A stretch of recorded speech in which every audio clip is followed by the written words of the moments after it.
Okay, you're ready to put up your green screen studio. You need to put up your green screen. So here we go. You'll see it's got grommets at the end. If you want to put it up and take it down whenever you're using it, have it down when you're not using it, just put up some hooks, like those hooks you use to hang a potted plant or a lamp or whatever. You pick them up at Walmart or Home Depot. You want the ones that screw in, that are good and stout. If you stick them on, eventually they'll just pull off. And then you can hook it up whenever you want to use it. Now I recommend you put it up permanently. You're going to need a wall, ideally about 10 feet wide, to hold the whole green screen. If you're a little narrow, don't worry, you can fold the edges in and still put it up nice and neat. I'm going to use a regular push pin, and I'll just take my push pin and push it in up there, and then I'll come across to the middle where the middle grommet is, and I'll stretch that one out pretty good and tight, not too much. You can see I still have a little sag in it, but not too much, and push that pin in. Then I'll come down here to the edge, and like I said, if I don't have the width, I can just fold it back and then pin that up like that, and there we go. 3 pins, and I now have my green screen studio all set up, ready to shoot.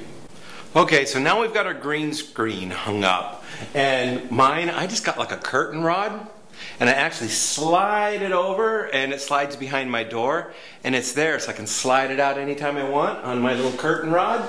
And then I have a little mini bungee cord, and I hook it on the end, and it holds it out tight, and now I'm ready to go anytime I want with my green screen.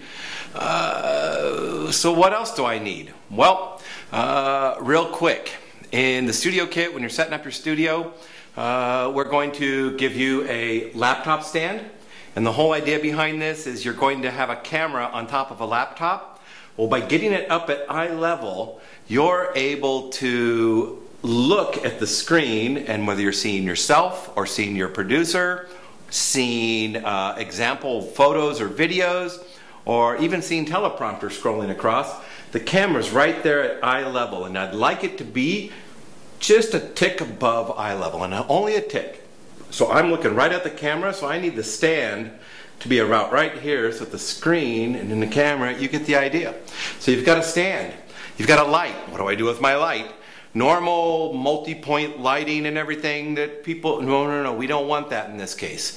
We want that light to be just above and behind the camera, so that it's pointing straight at you. And you can see I have some weird shadows going on over here because I've got a lot of lights. Well, when the light's pointing straight at me, and there is one pointing straight at me right now, you can't see the shadow behind me. That way we can key you out. That's what we call it when we remove the green screen. We can key you out more effectively because the shadows aren't in the way. So, you want a laptop stand. You want it to be a little bit more than arm's length away from you in most cases. Right here, if I was, I'd say about 3 feet, 4 feet away. These Logitech C920 webcams are very, very wide angle, so you can't get too far away from them. Heck, at 9 feet, I've got full body shots. So if I'm just looking for waist up, or they call it cowboy, where it's just below the waist, they call it cowboy because that's where the tip of your guns would be.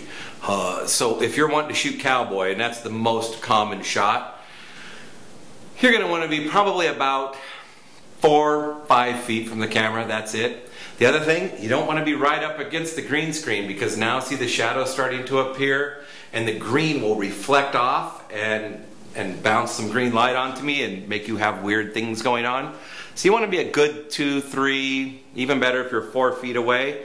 You just have to be careful, because if I get too close to the camera, and now I've got the green screen there, and yeah, I'm still covered, but as soon as I go, hey, well, my fingers, whoops, other fingers, when the fingers go off the screen, they're going to disappear altogether. So if they're not on the screen, I'm going to be losing my fingers anytime I gyrate. Oh, look at that, I just, oh, doggone it, I just went off the screen again. You see what I mean? When you get too close, then you lose that ability to gyrate and talk with your hands. So if you're one of these, well, you really want to be far away. And by the way, if you are one of these, make yourself slow down a little bit. If you gyrate too much, it makes you blurry on film, and that's very hard to key out without really bright lights. So you're setting up your studio. You've got a laptop stand, you've got a laptop, you've got a C920 plugged into it, you've got a light behind it, and last, you've got a lavalier microphone, the Audio-Technica 3350. Most important thing with this, don't forget to turn it off when you're done. We try to give people extra batteries. Go get yourself some more batteries because you're going to leave it on, you're going to forget. We always want to have spares. They're dirt cheap, but this is a plug-in lab. Now you might have a mic jack on your laptop. Resist the urge to use it. We send along or recommend that you get a USB mic converter. So it plugs into the USB port on your laptop. Has two little jacks, one for headphone and one for microphone. So just plug it into the microphone jack. That way it's going in through the USB. When you set up the Logitech software, or the producer will do it for you using TeamViewer on your computer, they'll make sure they're using that lavalier mic and the C920 as the camera, not the stuff that's built into your computer. That's not what we want to use. With the lavalier mic, it is wired, so you can't do an aerobics program because you're going to have wires flopping around. But if you run the wire up the back of your shirt and bring it around and plug it in, you'll be fine. If you've got a jacket, it's great. You can bring it around, and people don't mind seeing a little lavalier clipped on. The sound on these is phenomenal, by the way.